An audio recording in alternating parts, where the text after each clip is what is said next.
Hello, everybody, and welcome to WREXtra Time. This is a Paddy Power after our live watch along stream, and we are going to discuss everything about that match and Wrexham. This is the show where you are in charge, your opinions, your topics, and we will see where that takes us. We have just finished our away match at Rotherham. It wasn't pretty, but we got the job done. We got the 3 points that we needed. Um, Mullen scored an excellent goal inside the first minute. Nice for him to be back. We have Marriott to talk about because he wasn't in the team today. We had some lovely matches go in our favour today. We will go through that briefly. And whatever else you want to talk about. So let's have a quick look at the comments and see who is here first. First up, we have Drew Does Whatever. Number one again, Drew. Well done. This game seems like it's never going to end of who can be first to write a comment. Well done. Next up, John Sampson. John Sampson is a new member. Excellent. Well done. Thank you for joining us, John. We do have some badges available for your money, but we are in the near future going to have some additional content that will be released to subscribers first. So news on that will be upcoming in the future. And just thanks from all of us at the local pundit for joining and supporting us in that way. Okay, Lexi. That was way too much excitement for this early in the day. Yes, I enjoyed that match, even though I was very nervous at different times. Wasn't an easy match, but those matches at the end of the season may be the ones that make the difference. Scrappy, pull it out, and let's see what we can do. And we came away with the 3 points. So I have in the chat put up come and have your say and the link to StreamYard so that you can come and join us. I do need a couple of people to jump in and help me out here because if no one comes in, then I just talk to myself. And how is that different from any other show? This is not really my show. This is your show, your thoughts, your opinions, your discussions. I'll just try and lead it down some sort of logical path to a conclusion that will probably end up with no answers. But it's worth the chat.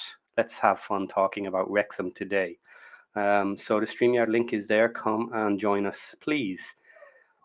Dan Moore has a topic that we will probably talk about, the absence of Elliot Lee. Well, he was on the pitch, so we need to discuss the meaning of absence. I guess in this case, yeah, we will get to that, Dan, certainly. Lexi has an opinion. Topic for us. What do we need to change as Huddersfield will be a tougher team and it's another away match? It's actually not an away match. Our next match is at home to Huddersfield. So a tough opponent, but a home game. So once again, matches you would like to pull out if you want to be up near the top of the table at the end of this season. That is then followed by Charlton Athletic away down outside London, and I will be live at that match. So I am in discussions with Josh as to what we can do for the local pundit while I'm over there. Hopefully there'll be some nice live commentary, some videos and some chats with fans who are at the match. But more on that later once we know exactly what's happening with my schedule and what we can get done on the day. Okay, I'll keep going with some of the comments here, but we do have some people in the background. So welcome in, Aaron. Hey, buddy, how you doing? Good. Missing you, hey? What you up to? Yeah, I'm actually running a fever right now. I've been sick all week, but I figured I'd pop in for 5 minutes and give my thoughts on the game. Okay. I thought it was a good defensive performance, okay. But yeah. And you're not the only one here, so I'm going to add in non-PC on PC. Hello, bro. How are you doing? Yeah, good. Good. Welcome. And we have another joined us. Excellent. So we're going to make this a four-way thing. And we're going to add in Hip Karma. Hello, Hip Karma. Hello. Hello, we need a female voice in here to balance out all this testosterone, huh? You actually do. I looked at this and thought, oh my goodness. But Aaron, it's so good to see you. Hey guys, how we all doing? I'm sorry I've been under the weather this week, so I've been kind of non-existent, but hopefully we get to feeling better here soon. Christopher said, great game and great watch along. Thanks very much. I'm glad you enjoyed it. Lexi again, I bet anyone who drank caffeine before that match are regretting their life choices. I enjoyed the match anyway, as much as I was nervous. Yep, Karma, what will our striker management plan be going forward? Well, that's another topic we can discuss. Lexi. Okay, thanks for the correction. No, that's fine. Be sure to... there we go, Lexi. Everybody out there, hit that like, do the subscribe and the bell and all that other good stuff that YouTube wants you to do that we never seem to bother reminding you of until someone puts it in a chat message. Thank you, Lexi. Okay, good enough. Okay. I think we'll just start with that. So, Aaron, seeing as you said you'll only be on for a little bit, Yep. Why don't you start? Yeah, I thought it was a good defensive performance. That Mullen goal right off the bat. I mean, that was a thing of beauty, wasn't it? That was excellent. Just fantastic. I thought after he scored that quick, I thought he'd end up with a hat trick today. I thought he was just going to go off, but he did have another good chance later on in the match. It was pretty good. Was a pretty decent save. Wasn't a great shot. Decent save by the keeper. Later one, but we did okay. We had periods. I mean, that first half. I mean, we really let them have the ball a lot. It was a little not frustrating, but there were some times where I feel like we were giving the ball back to them unnecessarily, where we probably could have held the possession a little more. But that's the way we play, and that's okay. But as far as defensively, we were fantastic. The back three were great all game. Scar looked good. TOC looked good. They were all fantastic. Barney was electric today.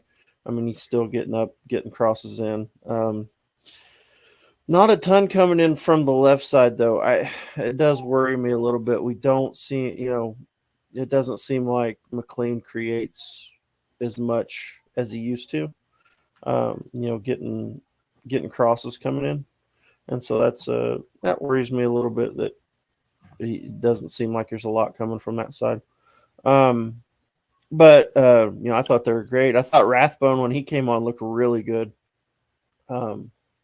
He played. I thought he played really, really well. He looked good on the ball. He was good getting forward. And he was good at getting the ball off of them. Defensively, I thought he was great. So that, it was a great match. Great. I mean, it was a little, nerve-wracking at times where they were really piled on the pressure on us. But I thought it was a good match, good win, good 3 points on the road. Can't complain about that. Okay. Yep, Cameron, do you want to go? I will go, although I think Aaron's covered so much of it. Yeah, that's just a little overview. We haven't dived into any of that. So. True. Look, I confess that with the amazing start that we had and my excitement level was high, I, like Aaron, thought, oh, Mullins is going to kill it this session. And he didn't, and that's okay. I am used to us typically operating with less possession of the ball. I was a little concerned in the first half about that, but I felt it became much more balanced in the second.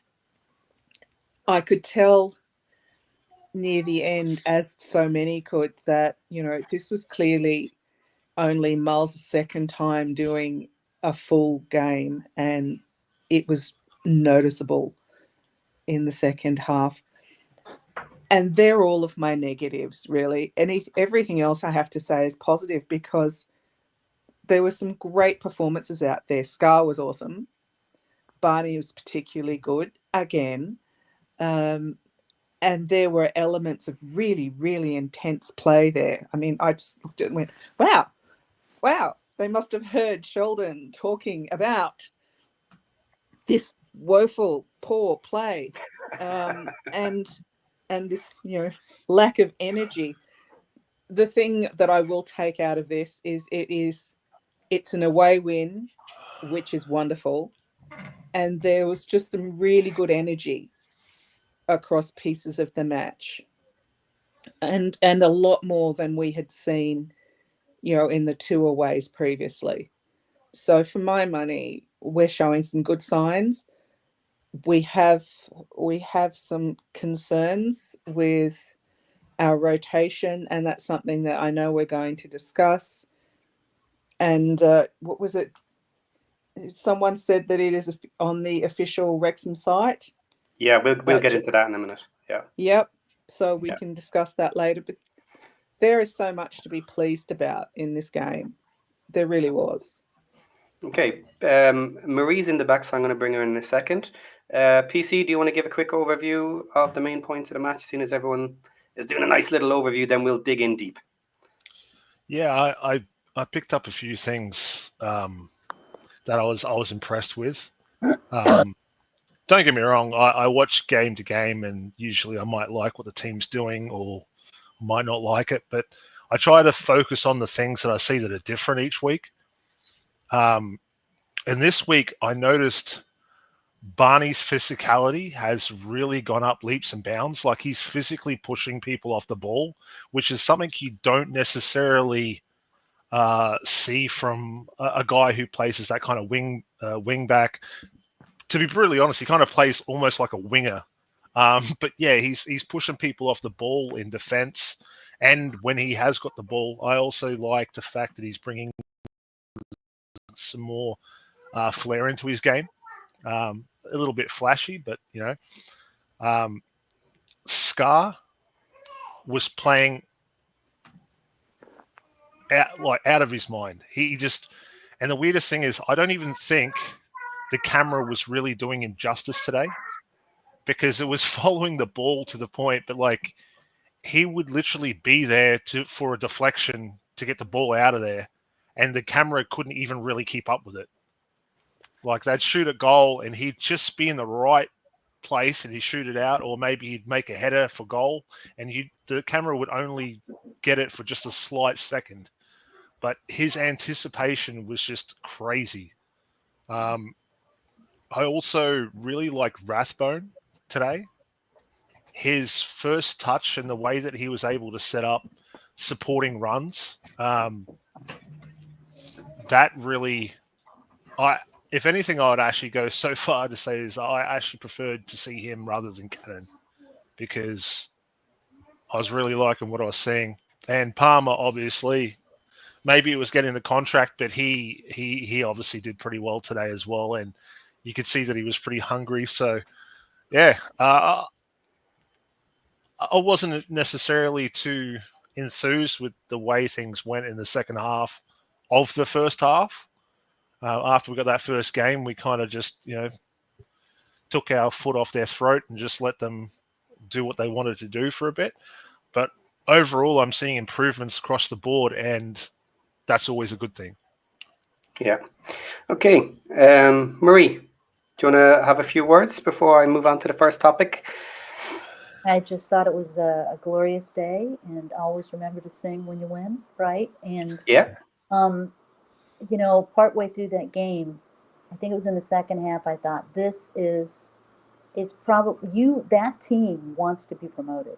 I mean, they were playing like they want to be promoted, and at one point when it was getting, and they were coming after us, and I thought, this is the moment. What are they going to do? Are they going to step up to the plate? You're going to have that mental capacity to win, and they did. They showed it, and I was so proud of our boys today. Really proud. Okay. Well, yeah, I agree. Well done. Okay, guys, I think we should just hit the big topic straight away, because it has been confirmed, and I'm going to bring it up on screen. I have it ready here on the Wrexham AFC X account. First team manager Phil Parkinson has confirmed that Jack Marriott broke his fibula during training on Thursday, which will require surgery. Wishing you all the best in your recovery, Jack. Now, there's been plenty of chat already in the comments section about this. The fibula bone, they've checked it out with a surgery. That likely means Marriott is done for the season. So his contract is finished next summer. He likely will not be re-upped in January if he's out injured. So we have to consider he may not be in the team next season. And what are we going to do this season? Because that's more important than next season. Well, Sheldon, what I wanted to say is now we've got two players that are potentially out for the season. We've got Marriott and we've got Evans, who's probably going to be done for the season. So January is going to be so important. Parkey, at one point, he's thinking, okay, I got to replace Evans. Now he's got to replace Marriott as well. So our Actually, with Evans, isn't he just out to the end of this year? I heard towards the end of this year. He might come back in April, but by then you're getting fit. He's not going to be back. I think we're going to have two players, key players, that are out. So our January transfer has just become very, very critical.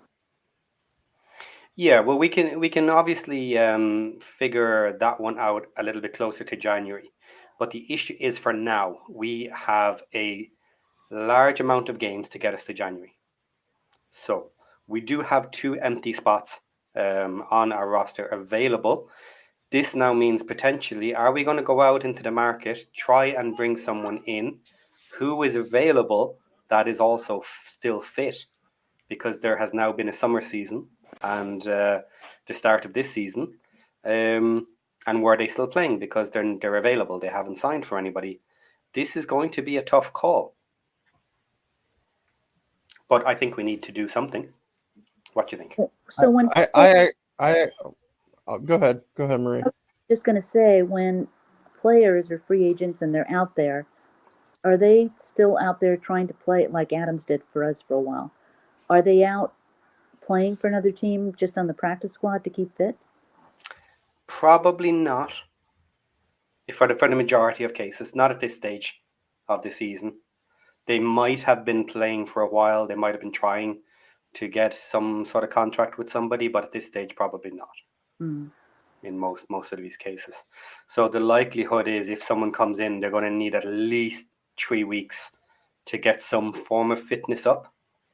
And then I guess it depends on how good their level was originally. How good are they? How much more are they potentially than players we have if we get an ex-Premiership player or something, or a solid Championship player? But then again, these are few and far between, and there's a reason most of these players are not with a team. They usually come with some issue.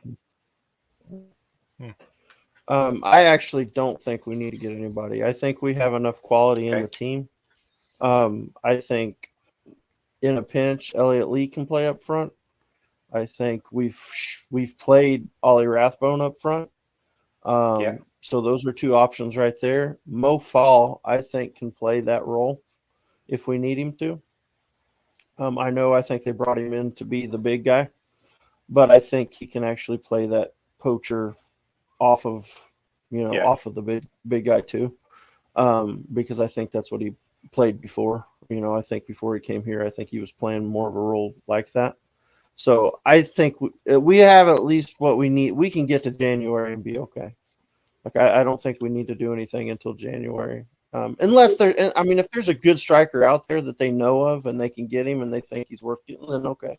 But more than likely, anybody that's going to be out there now are going to come with injury issues, or some sort of off the field issues, or they're just going to be old and not just not that desirable. There's just not many players at this time that are going to be out there that would be worth going after.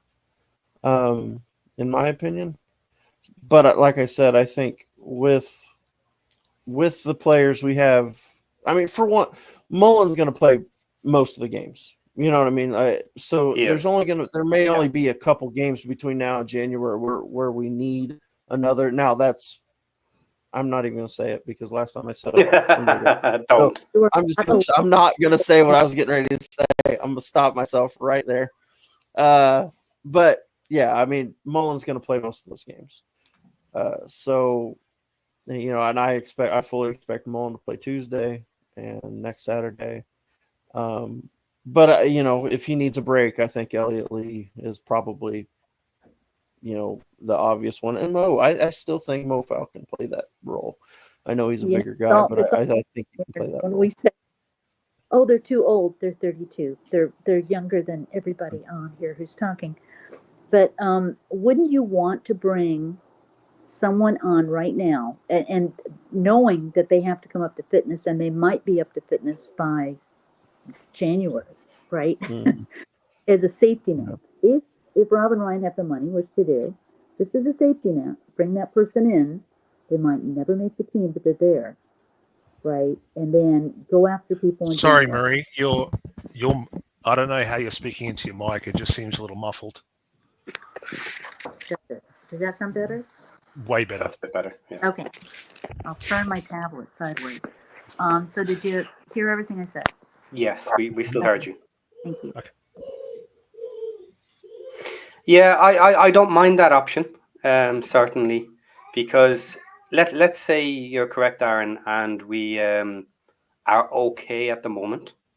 That is at the moment, and we, you know, if more starts to happen, then we could be in real trouble, and that's the issue, I guess.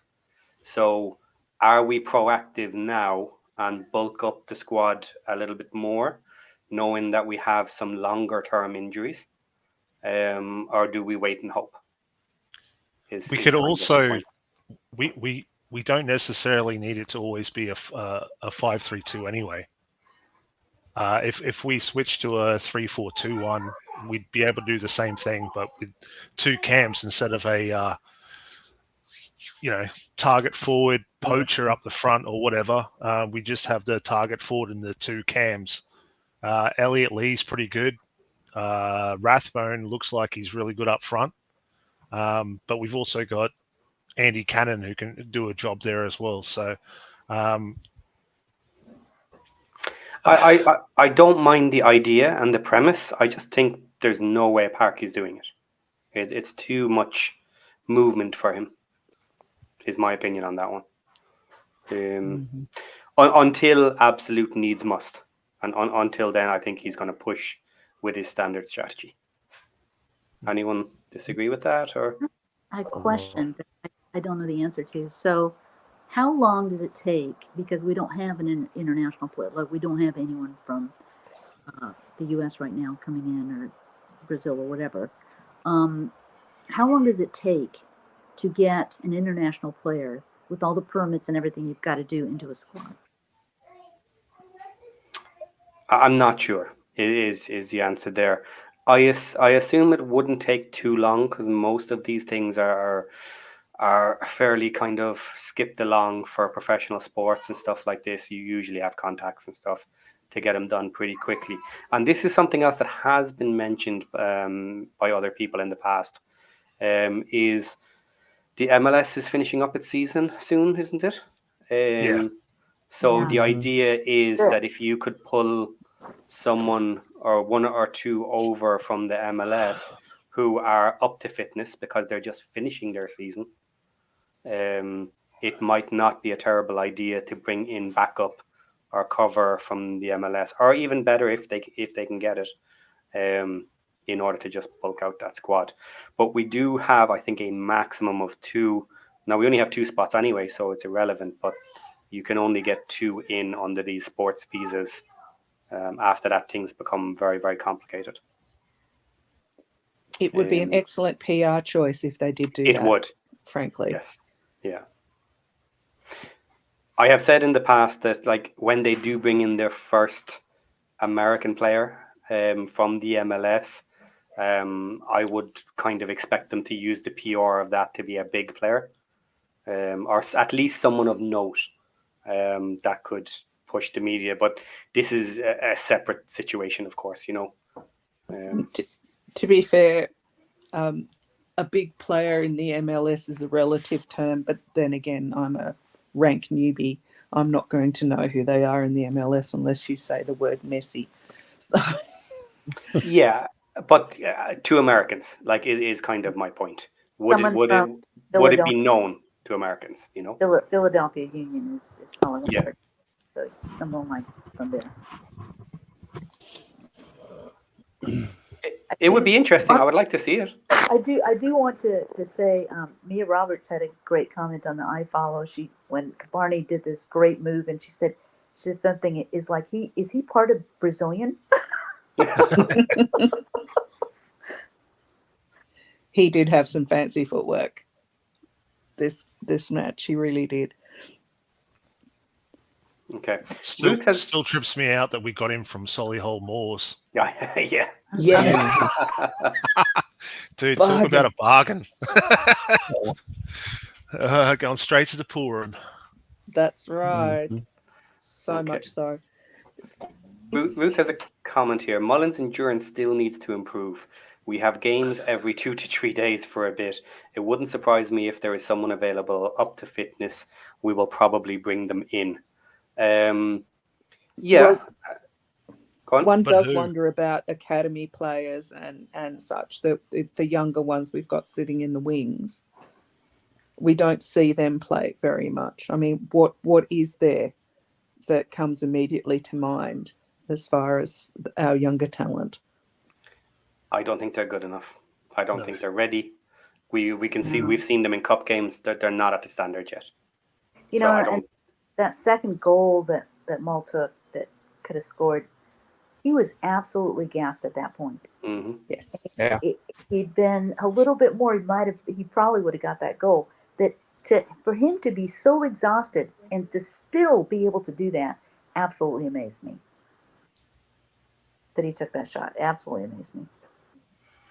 Well, I would say his fitness is going to come from playing matches and end of. Mhm. And because he's been asked to play twice a week, that's it. There'll be no training, pretty much. You know, just light work. Otherwise, that if there needs to be no training outside of it, which there might not be anyway because of such quick turnaround between matches. When you hit these periods of play, it's a lot of match, back to back, drills, light play. But how that brings up the question: how did Marriott end up breaking his bloody leg in training? That strange comment I saw, I don't know if it's true. You know, there's so many rumors, and I really appreciate the local pundit, you guys not spreading rumors. You waited to talk about it when it was confirmed, because I follow other, and Fearless and Devotion and Rob Ryan Red, and they're all reporters, right? And they didn't report it because they know it wasn't confirmed, and I appreciate that. That there is one rumor out there that he tripped over a sprinkler head. Is that possibly true? I think that was a joke. We have brought up sprinkler heads Let's hope it before. was a joke that these things happen. But I know fibula. I looked it up the minute they posted that and how long the recovery time is, and probably season over. So, which is really a shame for him as a person because he was doing so well, and it's heartbreaking. John Merrill here, one of our fans, Birmingham fans. You can get the odd decent player from the MLS, but it's like getting players from Scotland. For every one good one, you end up with 7 dross ones. Little bit hit and miss. Okay, I can understand that. But the level of the MLS, depending on the teams and depending on who in particular you're talking about, everybody seems to report it as between League One and Championship. So there's a bit of a kind of a large overlap between the different players in the MLS, the different teams in the MLS, and then where exactly you would put them. That it's not, you can't simply take the whole league, the MLS, and drop it right in the middle of League One and Championship, or there's no one spot that you could put the whole lot, which is Right. fair enough because we've said it ourselves in the Championship. It's like two different leagues. Yeah. I as I did with when we were in League Two, last year I watched League One, and now this morning there was some championship games on, and I was watching them, and I watched the lower level. I forget what game I watched. It was 4:30 in the morning, so I'm sorry I can't remember the teams, but to see, okay, how would we? I'm going to imagine Wrexham playing these guys. We could absolutely play championship lower league, right? I mean, yes, I can see them absolutely. Now, if you go into the Premier League, yeah, it's a whole different story. But in terms of the MLS and what's happening in the United States, all our best players do not play. I think you're doing the same MLS. thing with your mic again. Really?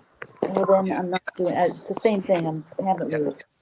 But our best players in the United States play in Europe. They don't play for the MLS.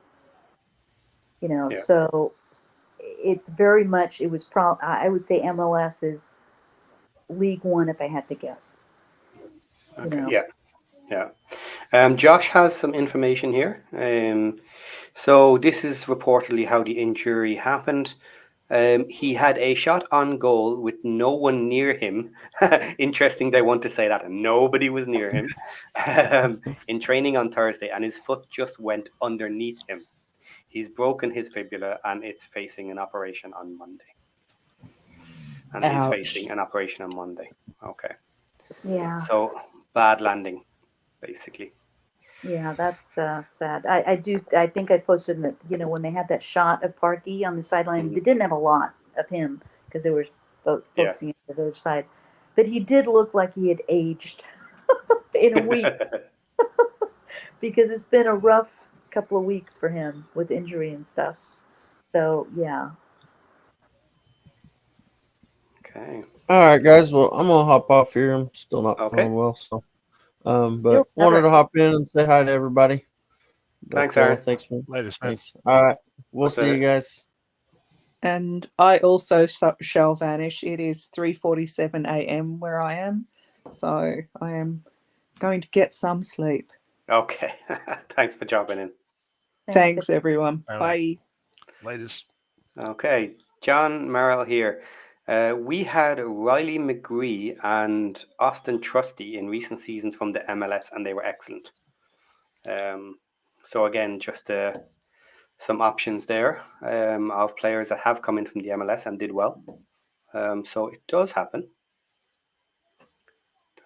Fair enough. Well, I think MLS players, I think, would be very excited to play for Wrexham. So I think we have options. Just depends on the cost. And I think Rob and Ryan have the money to do that. We don't, they're not going to spend $15 million like some people did, but we definitely have options there. So it's good to be in the situation we are.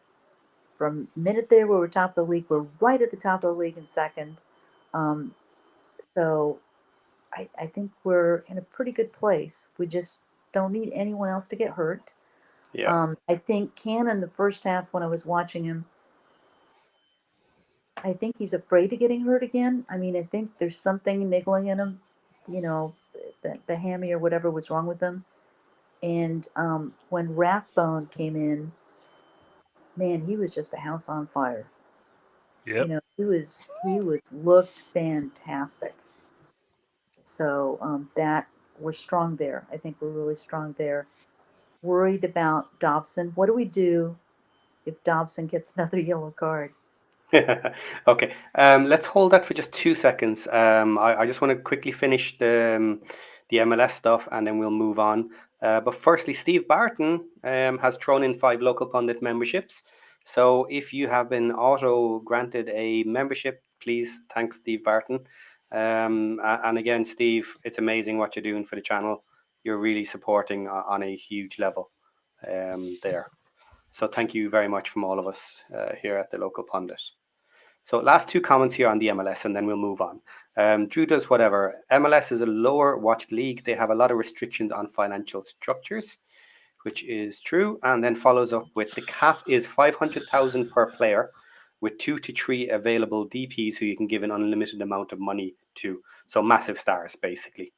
So everybody else on the team is basically capped at 500k a year. So if you're talking 10,000 a week, 52 weeks, we can hit that. Easy. And we can significantly go above it for the right players. A lot of our players are on obviously over 10 grand as it is right now. So financially, drawing someone away from the MLS may be very doable. And we wouldn't be competing with anybody else because they would basically be skipping their summer break or their mid-season break or whatever you want to call it to do it. So let's see what happens on that. Okay, so I'm just going to have a look at the topics here from the start of the show, and let's get some of them done. So we've covered Marriott, and that's kind of a lot of what we need to discuss. So the absence of Elliot Lee. Let's cover Lee first. How did people think he played today? Right? I think he played great. I didn't see anything that he did wrong. I mean, I'm confused by some of the comments, but it's hard when the middle of it, when they were trying to get the ball. Sometimes it's just you're lucky. It's there or it's not there, or we were passing and it wasn't there. I think he did okay. I didn't think he had. Maybe sometimes you guys talk about if you don't notice a player, they're doing a really good job. So I'd be interested to see what other people think. See, that's the thing. It's okay. What's the best way to explain it? He didn't do anything bad per se. I think it's the fact that we are so dominantly attacking down the right-hand side. Yeah. That he kind of looks like he doesn't do anything. It's not that he doesn't. It's just that McLean isn't that guy that we go to the byline and put that cross in. Usually, if anything, he's kind of like McLean's hanging at that back post, hoping that he can get another one to come back in. And then obviously Lee is kind of cutting in a little bit, even in a little bit further inside. It's more the fact that we attack on the right-hand side because he was. I see. The thing is, I understand what people are saying about the absence, but the thing is, at the end of the day, I don't necessarily think that he wasn't doing nothing. He was doing what he needed to do. He needed to harass, but we've completely switched the direction that we push these days. So, pretty much with that, yeah. So, even through the middle of the park, we're usually going to Rathbone.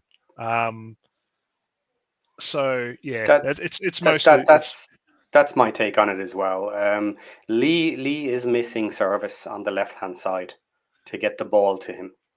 So he doesn't have enough time on the ball to be making shots in himself, which he used to do kind of a lot. But I think he's doing generally okay in his role. We keep saying like he never really has bad performances, maybe partly because the ball isn't getting to him enough to really allow him bad performances, but he does his job is the easiest way to say it, I think. That's my take on it. Some people seem to think he's doing a horrible job. I don't know that I totally agree with that. I think the absence of Elliot Lee is the absence of the ball going up that side and into that area. Do we have to talk about McLean then? Yeah, let's hit McLean then. So again, are we happy with McLean on the left-hand side? Should he be getting swapped out more? Personally, I didn't have a problem with McLean this game either. He put a few nice little shots in. At the end of the day, as I said, we've pretty much got one giant bow in our string, and that's going down to Barney because Barney is so dominant. He scares other teams. So at the end of the day, when you got something, when your best weapon is doing so well, and I mean, look, he assisted a goal 20 seconds into the game. I know, amazing. amazing. Yeah, I mean, like when guys are doing that, it's like, okay, which side do you go down? I mean, you would think that they'd try to vary it up, but when the guy is playing out of his mind the way he's playing, I mean, people are going to keep going down that route. It's just, yeah. And he's playing against good players and Yeah. leaving them in the dust.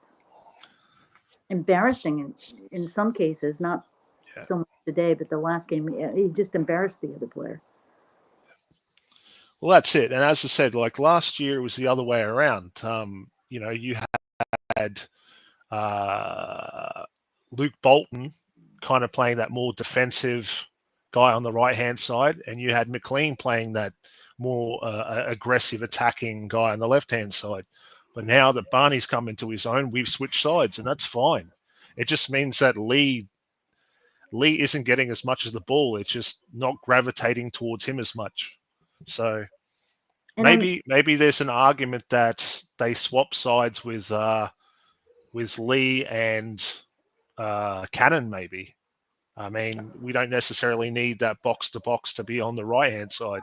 We could have it on the left hand side, but I think the reason they kind of have the box to box on that left hand side, that right hand side, is because it does give Barney more freedom to be more aggressive, knowing that you've got someone who's willing to be there kind of defensively as well. So, yeah, as I said, as other teams get more afraid of Barney, because we're focusing on every week, right? Now they're starting to go, oh, wait a minute.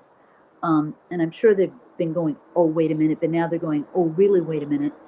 Doesn't that free up our other side? Because they're more concerned that, oh my God, we've got to focus on the side that Barney's on, right? Isn't it almost like the NFL, where you've got a really good wide receiver and or that they're going to go there, that it gives the opening to the other side. Is that something that happens in football? Because I'm fairly new to the sport, about a year in, so isn't that something we should focus on, that the other side will become available because they're going to be more focused on Barney? Okay. Yeah, if anything was going to get Rousey out of his dungeon, it was talking about Elliot Lee. If you know, you know. YouTube, that was not our fault. Right. Yeah, TOS, brother, TOS. Yeah. Okay. Let's go for the midfield then. We had a lot of issues in midfield today. Are we just going to have to deal with it that this team had our number in midfield? Because I don't think there's a massive amount we can do. We can change up the players a little bit, but our style is our style. I don't think that's going to change too much. Who would you replace and bring in? Well, I don't think I would. It's just Ratbone, I guess. Is whether he gets a start, but he played well when he came on, but of course he wasn't tired. To be fair, he was against his old team, so yeah, he's going to come out and I want to show you. Guess what? You let me go, and you shouldn't have. Yeah, well, he's been a Duracell bunny every time I've seen him anyway, and that's from minute 0. So, what you see is what you get. I mean, there is an argument to say that he was fresh legs, but I've seen him like that from minute 0. So, on paper, I think he's better than Cannon, but at some point I see him maybe pushing his way into the team. I do think, yes, I agree on paper, but we also know Parky takes a long time to rotate people in, and he doesn't have a problem having people wait. So it might take a while, but yes, I think Ratbone at some point will kind of become the number one. It will be interesting with our team to see what it looks like in January, as the first 11. Because it could take till January for everything to settle down to end up with a true first 11. Okay, so what I brought up earlier, if Dobson gets another yellow card and you've got to take him out, what does the midfield look like? Personally, I'd be pushing O'Connor up to play that holding mid and giving Lewis Brunt the left centre back position. That's me, but then again, at the same time, Lewis Brunt can also play there, but I'd prefer him in the back three. Yeah.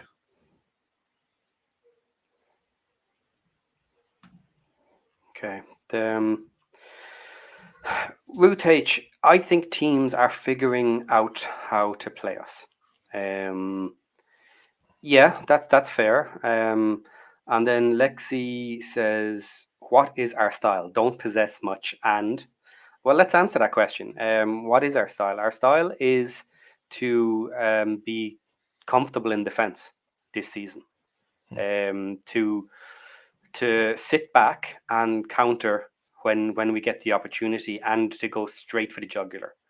Quick movements, straight into attack, and that's it. You better be ready for us when we hit you. Agreed. Now, yeah. So let's just think of that. That works generally, for us. We've been doing really well. Who did it not work against? It didn't work against Birmingham. Okay, they were just simply too strong. Now, it didn't. I have a question about that. Do you think they were too strong, or did you think that we thought they were too strong? They were too strong, but They were, yeah. Because I mean, based on their performance against some other teams, I'm not. Yeah, styles. but not only that, man. You'll also notice that they completely changed their formation for us. Yes, they switched it up. Yeah, they basically played our own formation against us and then beat us with it. Yeah, I mean that's. You know, I mean, I don't like it, but it's like, you know, what I mean, it's like, oh, I see what you're doing and I'll raise you. You know what I mean? Yeah. Yeah. We could have played better against Birmingham. That's a given. We didn't play perfectly and get hammered. However, they did switch up their formation after they started against us, and it did seem to work. A different game when they come to the race course, and now everybody's been playing. And do you think mentally, is it going to be a different game? I think so. So too. I do think so. I think it'll certainly be a better game for us, would be the likely answer. But will we win it? I don't know. It's really going to be a tough match. So kind of Habsification is in the back. I'll bring you in now in 2 minutes as well, and get you into the conversation. But just where I was going with my comment there was that it didn't work against Birmingham, our style, and it didn't necessarily work today. But these are against teams that are, kind of the top teams. I know they're not sitting placed very well at the moment, but they have come down from championship level. So they have got strong tactics, they have got strong management, they've got all of that with them as well. But we managed to pull it out. And it did ultimately end up working for us. So if we can do well against all the rest of the teams, and if we can occasionally pull off a result against the best teams, isn't that enough? If we are asking for more, yes. If we're asking for more than that, aren't we asking for too much? Well, I think it is enough promotion, and one of the things that we're used to winning. We've done back to back, and that is a huge thing. That this team is focused on getting promotion, because that's what they've done for the last few years. And so other teams may not have that edge, and that is a definite edge for Wrexham, that they have that. Yeah, well, that is part of our style as well, is the belief and the ability to push through. Are you pulling in a Ted Lasso believe? No, it is important in general, because we see teams get relegated and fall through the floor, and kind of really hit a downswing. And we've seen teams hit the upswing and just do well season after season after season. And winning becomes a habit. And so far, we have managed to keep that habit from last season. So mentally, I think it has helped us so far. And certainly you would argue Stockport and Mansfield have it as well from last season, and potentially it's helping them at the Did moment. Mansfield end up losing today? I can't remember. They did, yeah. Okay. Oh, that's nice. Which is good for us, certainly, obviously. But they're still up around us. They're still in the zone, kind of. They're in the top groups. So yeah, I'm not getting all wooey and woolly about believe and it'll happen or any of this. No, it's just one element. Right. Let's move it a little bit onto maybe what I wanted to get to from earlier. Did you ask Yeah. you're going to bring in? Oh, yeah, let's try that again. Sorry. Let's see. Amplification, you there? Ah, microphone is on. Can't hear you, and we've got some graphic on your video. Something is wrong, maybe.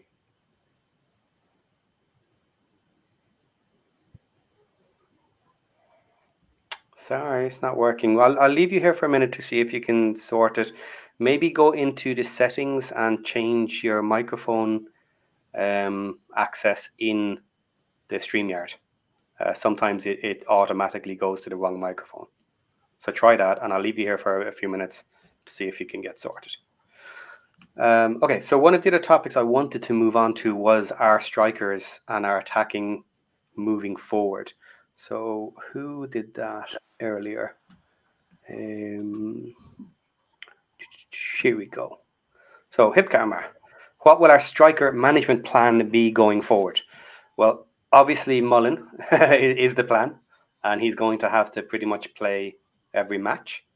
But what do you think Parky is going to do? Is he going to rotate anyone else in instead of him? Is he going to play other players? Is he going to throw Marriott back up front occasionally, or anybody else? What do we see happening there? Well, if Marriott's got a broken leg, I don't know how that could work. Sorry, not Marriott. McLean. Oh, McLean, yeah. Would he throw McLean back up for one match to give him a break, or?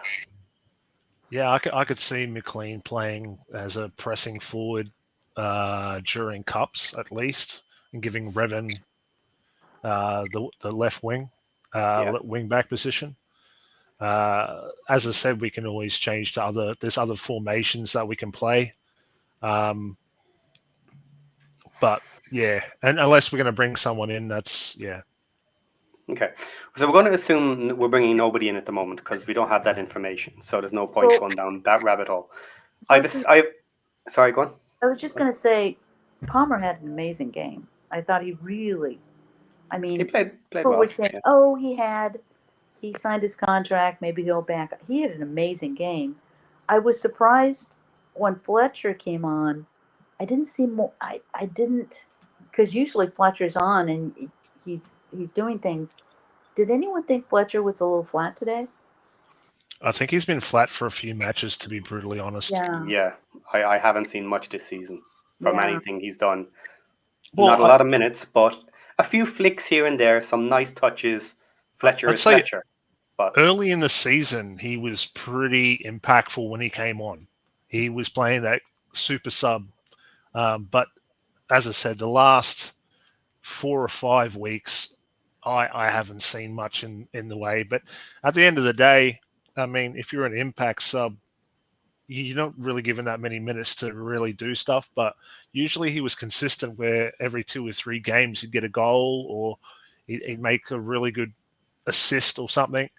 But I haven't really seen so much in that regards the last 4 or 5 weeks. Yeah, today I was really disappointed when he came on. At one point I thought, oh, yeah, there's Fletcher on the field. I mean, there was nothing that happened. So let's talk about our strikers. You got Mullen, right? Yep. Okay, he's going to start. You got Palmer. He's going to strike. Going to start. Then you've got Fletcher. Okay. Yep. So a backup for Palmer. And then you got Fall, brand newbie, young guy. Don't know what's going to happen, right? Who else have we got? Well, that's it without going outside the position. Yeah. Not only that, I wouldn't say that Fletcher is a backup for Palmer. We learned that he's not someone who can really play from minute 0. He just doesn't have the. No, I mean a sub. He's as sub. That's Okay. Yeah, it would have to be Fowle, I'd assume, which is not great. You don't necessarily want to blood him this early, but you know what I mean? It seems like that's what's going to have to happen. I Yeah, would- exactly. Eventually, But- it's going to happen. But then again, you never know. Like, I mean, we didn't realize Cluth was going to be so good until he started getting games. Yeah. So it Okay. could be one of the best things that ever happened, but Yeah. you won't know till you know. So that's maybe answered my question. But Patty, we need a striker. yeah. So we do need a striker, but I've got a specific question here that maybe just your opinions on it. Is Mullen going to play in any of the cup matches? Not what you would do. Is Parky going to put Mullen out in the cup matches, or is he going to rest him? I would say so. Especially considering at a certain point the cups, you stop playing lower league teams at some points, and then you start playing teams around your own. And if like with the FA, like if we like Harrogate Town, I would assume that he'd be playing. Okay. Especially considering I don't think we beat them the last 2 times we played them. So yeah, but they were higher and we were lower, and that's flipped now. Yeah, but there's like I would say that the way they play the game and the way we play the game, they're not. Yeah, I mean they're not necessarily. I don't know. Maybe we do get an easy win on them, but I wouldn't be surprised if we draw. You know what I mean? Like, just as I said, the way their style of play and our style of play aren't necessarily. It's an interesting question because they've always made it very clear the league is the most important thing, right? So to play Mullen and Harrogate, what if he gets hurt? What if something happens? Then after that, so that got moved to the Sunday. Our next game is the Saturday against Mansfield. Well, okay. What's the alternative to not playing Mullen? You put Fall out with Palmer. 2 tall guys. Yeah, now don't forget with Fall, we brought him in to be the big guy, but most recently he has actually played in the standard striker role. So it's not like he can't do that job. But they've never played together, have they? Not as a starting pair. No, they've never done that. So you're taking a chance that in the FA Cup, you'd be gone. Well, most teams take chances in the FA Cup by putting out reduced squads anyway. In general, at the earlier stages, most teams would put out a reduced squad. They would never put out a full 11.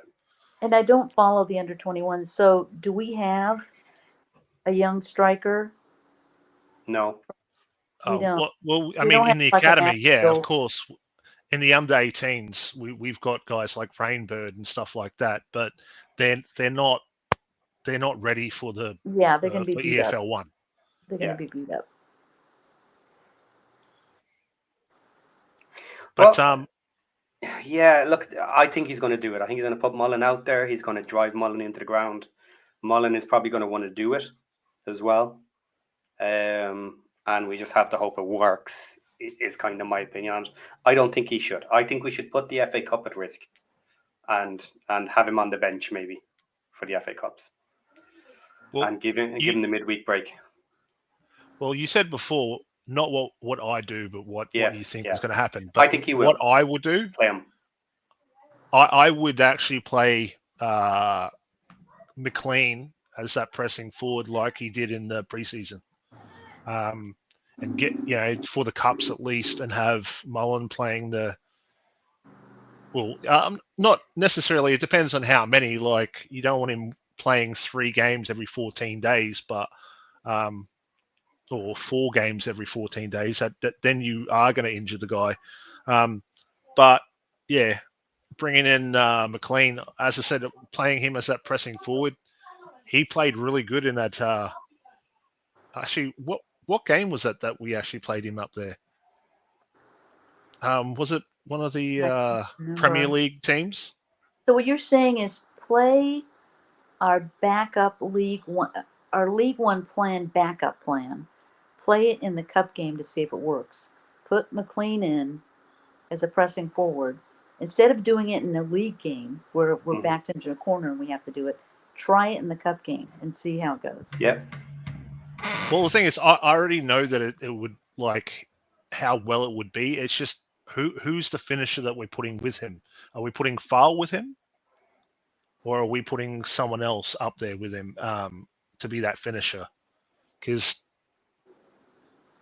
he don't, as I said, McLean can harass the shit out of anyone, especially if we choose to press higher up the field. He is a Duracell bunny. You know what I mean? Like when we were playing him in the preseason, he was crazy, but it just, he doesn't have the finishing that other guys do. So maybe it might not be the time to play him with another target forward, because our target forwards, I mean, unless it's going to be Fowle kind of does both roles, which means that I could see those two playing together. But yeah. Well, Fowle needs the minutes as well. He needs the time on the pitch. So my argument for that is Fowle absolutely should be starting in the cup matches, because at the end of the day, you're not putting the league at risk. You know. Yeah. Well, yeah, that's what I would do, for at least for the cups. Yes.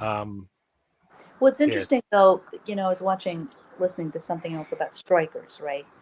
They're very ego driven because they're scoring goals, right? So with a young striker, yes, you need to give him minutes, but you also need to feed his ego to let him score goals. You don't want him to get into a game and feel defeated where he can't score goals.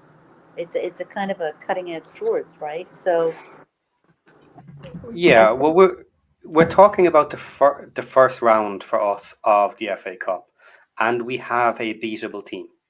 We haven't got a championship team at this point. So I'm not talking about the team right now. I'm talking him as an individual athlete, yeah, right? You want to put him into a situation where he has the opportunities, right? Yeah. And you want to put him into a successful opportunity, right? Because you're trying to develop this player that in a couple of years is going to be phenomenal, right? So you want to give him that opportunity. I like the idea of bringing McLean into a center forward position and then bringing Fall in some sort of capacity. So, it's not just all on him. He's not starting like, oh my God. yeah. He loses game. The argument I would have is this happens a lot. You get thrown to the wolves. You've no choice about it. I don't think there is such a thing available. I don't think any match we have against League One teams is of sufficient level that you could almost guarantee to win. That you could maybe guarantee Burton Albion. Well, maybe, but still. they've lost the last 5 on the trot. I so know, my God. They lost to, who was it at the bottom now? And who's at the bottom? That they Burton Albion. Oh God. Yeah, they're not having a good time, which is weird because we were saying the same thing about Cambridge, and now Albion's like making them look good. So, but you're right. It's like, here you are, kid. Yeah. League One, point, deep end. Here you go. Throw you in the pool. Yeah. And that's sink or swim. And the good thing about these situations sometimes as well is when you're told you're on the pitch and I have no one to replace you with. So no matter how bad you play, I can't drop you. I need you to play. Now go out and play well. And sometimes people just step up to it and they make their name and they never leave the team again. Yeah. This has happened before for many players. And it's like the mental strong. We were just talking about Barney, right? Mm-hmm. got dropped, and he's thinking he's, okay, where's my football career? And now, holy hell, people are thinking, okay, championship. And there was a couple of Twitters I saw today going, this kid should go to Premier. Yeah. But like, unbelievable. In fairness, is that not really any different than Clewert at the start of this season? Yeah. We're up a new league. We're against new competition. You're untested. Go prove yourself. A new season, you have to prove yourself all over again. Well, there's a thing. How does Clewett? Okay, Clewett. He stepped up. Does he get back on the team? What do you do? Well, we'll see when he gets back from his injury. We'll see how things are. Well, apparently who do you take out? On the grass at the moment. Yeah. He's on the grass, but who do you So take he won't be too long. Who do you take out? Well, it'll be O'Connell. O'Connell, probably. I'd be keeping Scar. Scar is way too good. Yeah. Or do you keep O'Connell in and move O'Connor up into mid? Maybe if he wants to play around in the mid and move people around, possibly. But yeah, no. Parky doesn't do that very often. Did you say O'Connell or O'Connor? Move O'Connor up. O'Onnor. Oh yeah. I could see O'Connor going back to his holding mid. Mm-hmm. I mean, that's pretty much where we had him to begin with. So yeah. I mean, he's not necessarily a Dobson 1-to-1 analog, but he'll put in a shift. Yeah. So yeah, it's a horrible thing when you go out injured for multiple weeks, because there's lots of stories and situations where someone has gone out injured, they've never come back. Someone stepped in to take their place, and just was too good to take out of the team. Now, I'm not saying that's the situation here with Clewert, but I think with his performances so far, he will get a chance to go back in again, even if it's as a bit of rotation. It may be a bit of rotation first. And then if he goes back to his normal self, then the spot's probably back to him. Do you think that helps? That it's like saw that story about Palmer getting advice from Fletcher, and do you think that helps someone like Clewett and Evans, that they have someone like Mullen on the team who has come back from, basically 2 years of injuries, and God knows what he had to do that. Do you think that helps those players, that they've got Mullen to say, hey, you can do this because I did it, and this is what you have to do? Yes. Plus, I think another factor is Parky has shown his willingness to give people chances and not just lock them out of the team because what they have is kind of working. He didn't do it at the start of the season either. He gave all of last year's starters the first shot at the league. And if they had done badly, they would have been dropped. The new players would have come in. And if they had done better, then they would be locked in as our first 11. But the opposite was true. They came in, they did well. They showed they were League One standard. And they kept the new guys out for longer than some of us wanted. So, bit of both there. I think I don't think they would be overly worried about never getting back. Not with Parky, and not with the way he kind of does things. Well, based on everything we've talked about, who wants to be Parky right now? Well, this is where you make your big bucks, is when you start having issues with different players and stuff. But this is why we had such a big squad. So I'm still positive. I don't think we're critical yet. We're starting to get light in certain positions, but we're not at a critical stage anywhere just yet. Plus, other teams are going through the same thing with injuries, so. Yeah, and maybe they can't hold us as well as we can. Didn't they have a major player out? Just one, but he was an important player. Yeah, an important player. Yeah, and I'd say it's going to get a little bit more dire for all teams with just the game congestion for the next couple of months. So I'm not saying that necessarily to be all doom and gloom about us. I'm just saying that across the board. So it's going to happen to us. It's going to happen to them. Yeah. Yeah.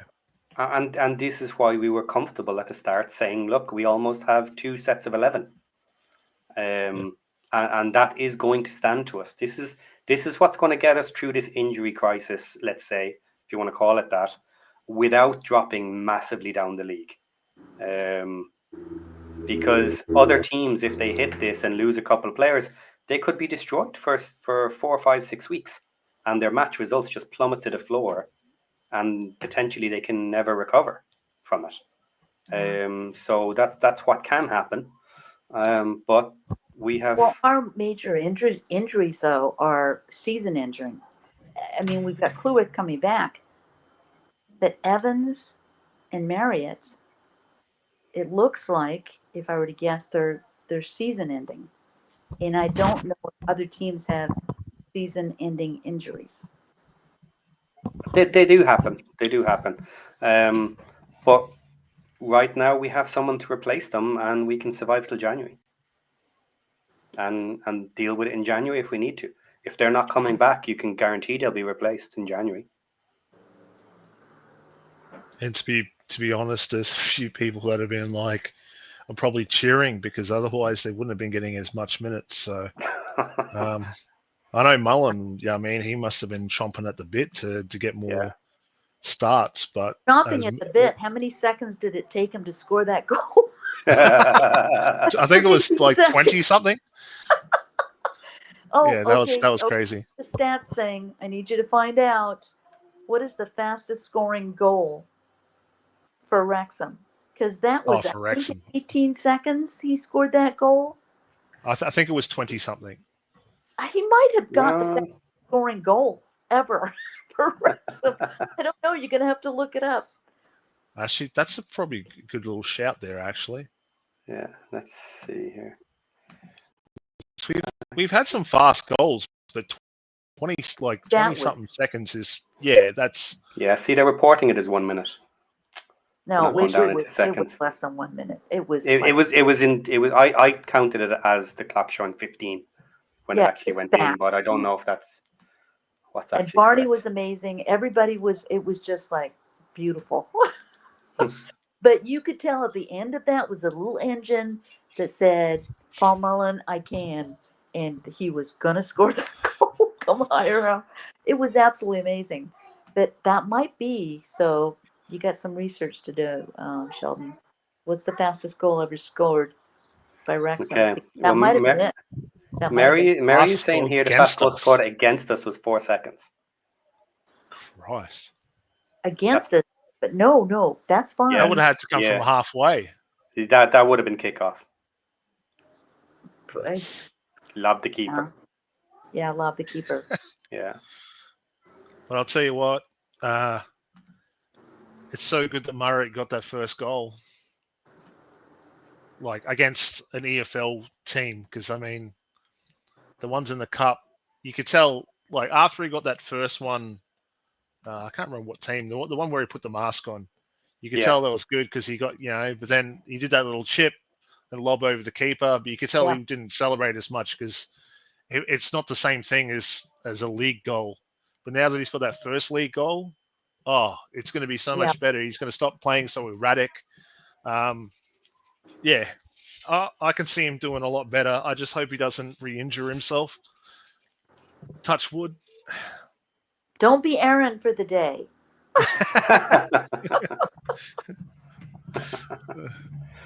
But no, I know there's a lot of, everyone loves Marriott, everyone loves Mullen. I love Mullen because of his creativity.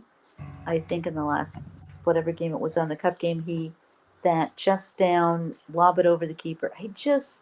It's just beautiful football. And I love that. And I saw it today, got that first goal. He played his heart out. But then if you were watching, he was down on the ground at some points. He was totally knackered. He was done. And he just did not give up. And that's what a champion does, right? That's what a winner does. So I was very proud of that. Very proud of all of them today. They did not mentally give up. Yeah, I did notice that we didn't use any of our. I think we only used 2 substitutes today, Hmm. and I think that was deliberate just to get some minutes on some people. Because usually, usually they'd bring a few people on, especially at the end, especially if when we're only 1 goal up. But I think because it was Mullen and he's starting and stuff like that, they were just like, no, let's see how you do on a full 90. So. I was kind of laughing. It was like you could see Mullen probably going to Parky. Okay, I want to start. No, I'm back. And at that point of the game when Mullen was and Parky's going, well, you asked for it. Here you go. Yeah.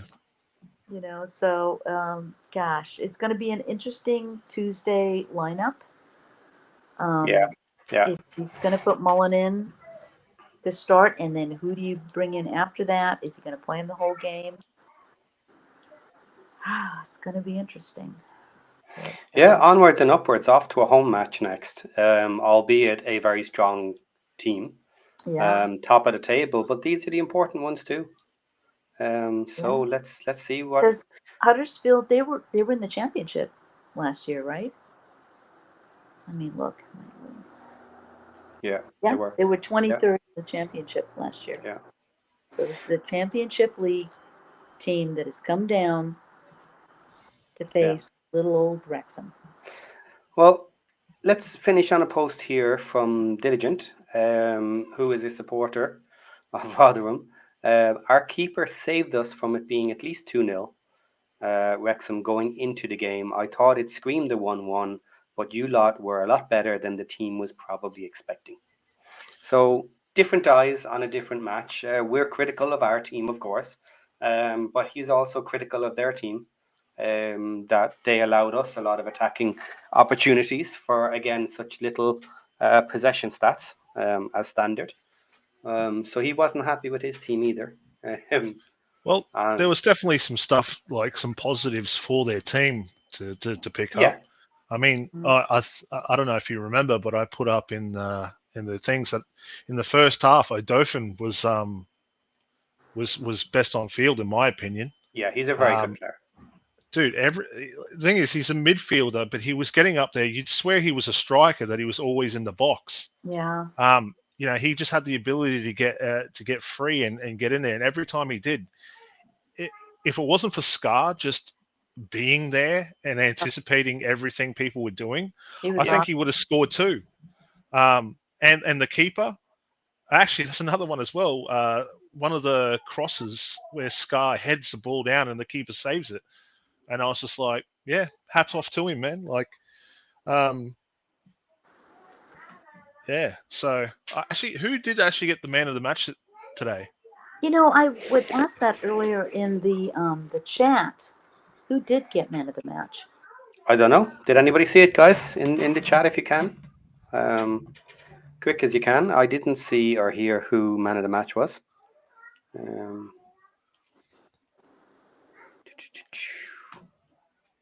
Yeah, because for me, it definitely would have been Scar. But if someone said Barney, I'd be just as like, I'd be like, yeah, fine. They may have said played out of his because he mind. scored the goal, and that if he hadn't scored that goal, it'd been a tie. So George said he thought it was Scar got the man of the match. No, he was excellent. I think the difference was our defense was amazing because they were pressing so much, and you thought, oh, they're going to score, and they just didn't. And very few got through to Arthur, who was our last man of defense, and Arthur was great. I mean, another clean sheet, right? So, but the protection that they give Arthur is amazing. They're not expecting, they're not saying, oh, well, Arthur will get it. They're like protecting him from the goal. There's the goal, then there's Arthur, this defense. Amazing. I spoke with one of the WREXtra Times where Josh was. I think you jumped out. Paddy jumped out, and Josh was here. Where I think it was. Yeah, one of the things I think with AO is that I don't think he commands his backs as well as other keepers do, especially the older keepers. Yeah. And the cool thing is now that we got Scar there, because he's so he's a grizzled veteran, I think he's taken over that role. So AO can just sit there and just do what he needs to do. And I think he's going to learn by osmosis. Yeah. That's a good point. That's very valid. Yeah. Because I know that there was that a couple of games ago, or maybe it was last game, I can't remember, when they just left someone free on the back post. And I was just like, any keeper in his should have been like, no, mate, you need to be over here, buddy. That guy should never be free. Actually, there was one time in today on one of the set pieces where I'm like, that guy at the back really needs to get marked. And maybe because it's a third person perspective, it's a lot easier for us to see. But I think AO should have been like, no, dude, we need someone on this guy at the back. But the cross didn't go to that guy, so it didn't really. That's a very good point, because Arthur, what is he, 22, right? Yeah, he's a baby. Yeah, So he's having still young. someone come in, like, as you pointed out, experienced player like Scar is going to help Arthur grow as a keeper. Yeah. Well, yeah, he's just going to watch and learn. He's going to be like, all right, sweet. And as those older guys start to give him, a little balls, he'll be able to be like, no, I need you here, and he'll start to do that himself. Sponge. Yeah. Absorb everything. Yeah. Yeah. Okay, guys, I think we've done enough for today. I don't think there's any major topics we didn't get to cover. So thank you very much for coming on and helping with the show this week. And I'm sure everyone's going to be back on Tuesday. Yes? Are we all watching the match Tuesday? We absolutely are. And how great was today? Let's leave with a win, man. 3 points. Awesome. Yeah. I'm back home now for another good 3 points on Tuesday. Let's go for that. Okay, I'll be the first one out on that bombshell. Okay. Thanks, Marie. See ya. See ya. Take care, PC. Yeah. The last thing I will say is what? I was actually impressed that iFollow's actually been playing well. Without issue. Yeah, exactly. Like, if you remember the first games and stuff, it was just absolute rat feces. So yeah, I'm actually really enjoying good coverage. Yeah. So with that, I'll sign out.